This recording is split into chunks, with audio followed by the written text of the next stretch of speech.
समस्त संसार में विस्तृत पारस्परिक सैद्धांतिक वैमनस्यता को हटाकर मानव मात्र को एक सूत्र में पिरोने के लिए अलरट टीवी के प्लेटफॉर्म से सदगुरु सूफी मास्टर सैयदी यूनुस अल गौहर जी महाराज ने जो अथक प्रयास किया है वो अतीव प्रशंसनीय है। अलरट टीवी के प्लेटफॉर्म से दुनिया में हर धर्म पंथ पंथावरी के मानने वालों के अनेकता में एकता का प्रदर्शन बड़े हर्ष से किया जाता है, परंतु खेद इस बात की है कि चरमपंथियों की ज्ञान सुनी सुनाई बातों एवं दोषपूर्ण विचारों तथा काल्पनिक वृत्तांतों पर आधारित है।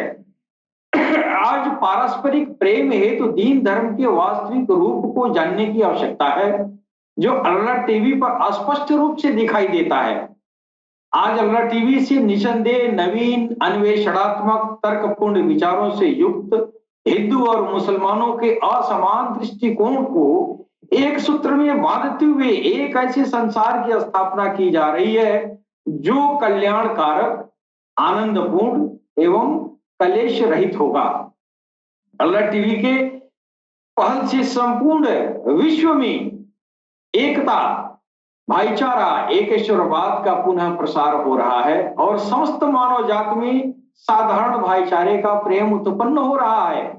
अलरट टीवी का यह महत्वपूर्ण अन्वेषणात्मक कार्य वर्तमान धर्म संघर्षों को उन्मूलन करने में अत्यधिक उपकारी है।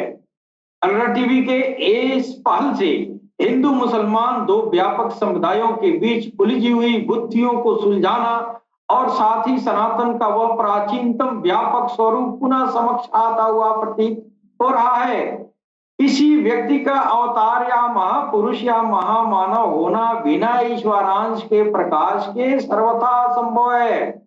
महापुरुष देश काल परिस्थिति के अनुसार भले ही विश्व के किसी भी एक भूभाग में सम्मानित हो, परंतु उसकी महानता का वर्णन समस्त देशवासी अपनी भाषा एवं संस्कृति के अनुरूप अपने शब्दों में करते हैं। हमारे प्राचीन वेदों में लगभग 31 स्थानों पर नराशंसियों पुराणों में कल की अवतार के नाम से वर्णन आया है। नराशंस का शाब्दिक अर्थ है वह मनुष्य जो सारी इंसानियत को ईश्वर की प्रशंसा में लगा दे, और यही माना अंतिम ऋषि मोहम्मद रसूलुल्लाह का जो नाम है उनके नाम का जो है यही अर्थ होता है, यही मतलब होता है। तो ये जो है नरशंस और कल की अवतार का व्यक्तित्व और चारित्रिक विशेषताएं अंतिम ऋषि मोहम्मद सल्लल्लाहु अलैहि वसल्लम के जीवन चरित्र को पूरी तरह निरूपित करती है। और अंतिम ऋषि की चारित्रिक विशेषताएं जैसे कुरान में आया है वलिल आखिरती खैरुल लकुम मिनल उला के अनुसार उनके दूसरे तौर इमाम मेहदी के रूप में सैयदना रियाज अहमद गौहर शाही जी महाराज के जीवन चरित्र और आध्यात्मिक प्रलाप को निरूपित कर रही है, करती है, जिनका चेहरा चांद, सूरज और महाशिवलिंगम में ईश्वर की तरफ से प्रकट है। अधिक जानकारी के लिए हम इंसानियत से अपील करते हैं कि अलरट टीवी पर आए और यहाँ अपने जो भी शंका समाधान है इस विषय से संबंधित वो समाधान करें। हम प्रेम, भाईचारा, मोहब्बत की बात करते हैं, हम धर्म परिवर्तन की बात तो कभी करते ही नहीं है, हम सिर्फ ईश्वर को दिल में लाने की बात करते हैं। बहन जी, इसके साथ ही हम अपनी वाणी पर विराम देंगे।